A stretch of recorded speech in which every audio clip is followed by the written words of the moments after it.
With the release of Desert Treasure 2, we've been granted access to new areas, new mechanics, new bosses, and most importantly, new items. I plan on rushing the quest as quick as possible to begin farming those bosses, and hopefully being one of the first in the game with a unique. Okay, so we're less than 5 minutes away from the release of Old School RuneScape's most ambitious quest, Desert Treasure 2. I've never done a quest on day of release, so this is going to be interesting. I plan to sit in a Discord call with some friends and just figure it out together. Here we go, I'm in World 302. You can just see everyone running to the quest start. There's something so exciting about this. Like, it almost feels like waking up Christmas morning as a kid. Okay, the quest up until now has been pretty self-explanatory, but this is the first new area we've come across, the Stranglewood. Oh, okay, our first taste of PVM in this quest. It looks like we're defending this guy from being attacked by the infected. Satchel and Detonator. Is this? This reminds me of like the Castle Wars, like falling rocks. No way. That's such a cool mechanic. That felt very quest-like. That was, yeah, that was so cool. I wish we could get more. Okay, time for our first boss. I have no idea what the mechanics are, but when in doubt, bang it out, right? Don't you hesitate. Go put your record on. Tell me your favorite song. Wow, this is tough. It feels like a barrage of damage. I'm literally taking so much damage. What the hell am I supposed to do? We've actually one and done it. I have 0 food. I've used every dose of brew. Wow. I honestly have no idea how we're gonna farm that. That is, yeah.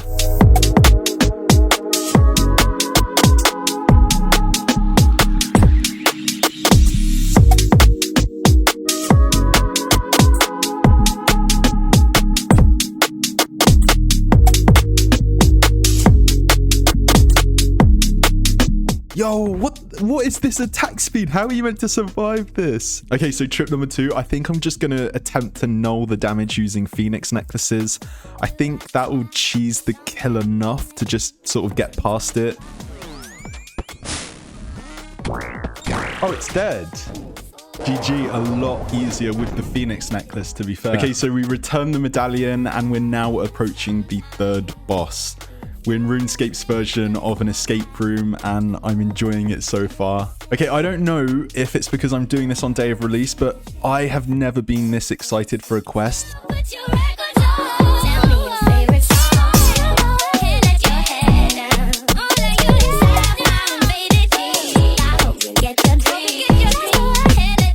After completing about 20 puzzles, we're in another boss fight. I can't seem to do any damage to him, so I might have to teleport out and use a different attack style. Ah, okay, so it turns out that was just the part of the quest and we had to wait for the assassin to turn up. Now we're in the boss fight. Put your record on. Tell me your favorite song. You go ahead, let your head down. Stop firing faded jeans. I hope you get your dreams. Just go ahead, let your Another one and done. Just one more boss to go now. So if there are any viewers yet to do this quest, you need to start with this boss. This puzzle section has been incredibly tedious. By far the least enjoyable part of the quest. So if I were you, I would get it done first. We're almost 5 hours deep into this quest. This should be the last step. We're opening up the boss room.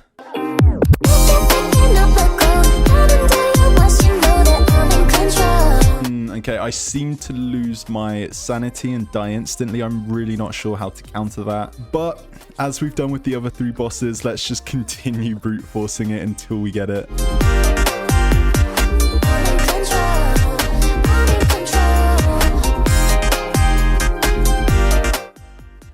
And finally, the 4th boss is down. 6 hours into this quest now.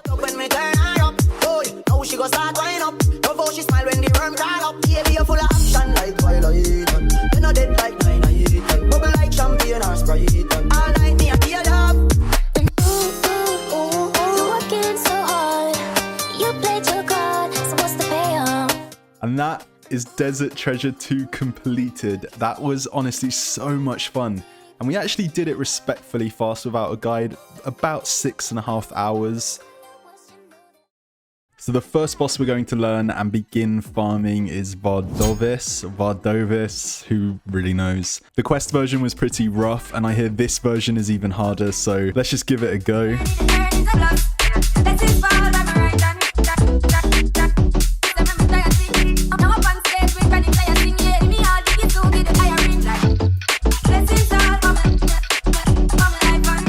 Okay, not too bad. There's the first KC. The only thing I don't understand is how you avoid taking so much damage.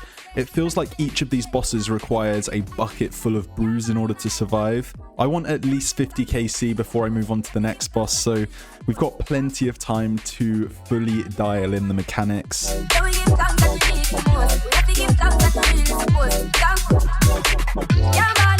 I've done a couple of KC, and just as I feel like I get the hang of it, I take 90 damage out of nowhere. It's so tilting because you have to run back from so far. I'm getting big Fasani Nightmare vibes from this boss. Horrible loot, long run back, and extremely punishing. Let's keep this going though. I'm almost 20 KC deep, and the loot is actually horrible. I just feel like I need to reiterate that. I'm getting less than 10k GP per drop. I'm actually losing money doing this boss at the moment because of the cost of Blood Fury and Scythe.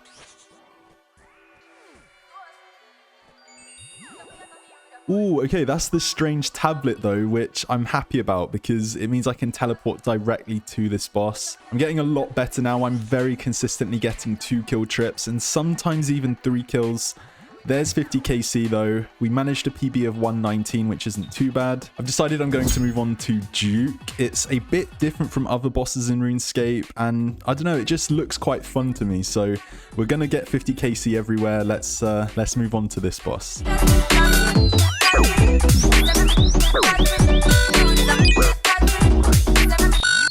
Bruh. So there's the first KC. I'm not going to lie, that was horrible. I took like 300 damage just getting the ingredients to begin the fight. Ooh, there's the teleport tablet, only 8 KC in. I mean, these must be pretty common or I'm getting super spooned on them. Okay, I need to show you guys these tiles I'm using. They make starting the fight so much easier. Think of it like the Zebak puzzle at TOA. You can just run through and not get stunned as long as you start on the correct tile. I'm actually starting to enjoy this boss.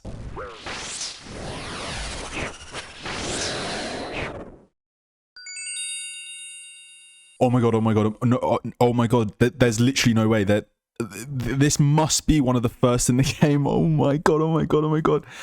It literally hasn't even been 24 hours since the boss came out. Like, what, like, this is getting thrown in the G straight away. Okay, it doesn't sell for 100 mil. That's a shame. Let's try 80 mil. Okay, it almost sold for 95 mil, which, I mean, obviously that's a very, very nice drop, but I don't know, I was expecting it to be a lot more, you know, it's one of the first to come into the game. But yeah, I mean, what a way to close out this video. Thank you all so much for watching. If you're still watching at this point, comment what your favorite boss is from Desert Treasure 2 so I know you've watched up until this point. As always, be sure to thumbs up this video if you enjoyed and subscribe if you haven't already. Take care, guys. Bye-bye.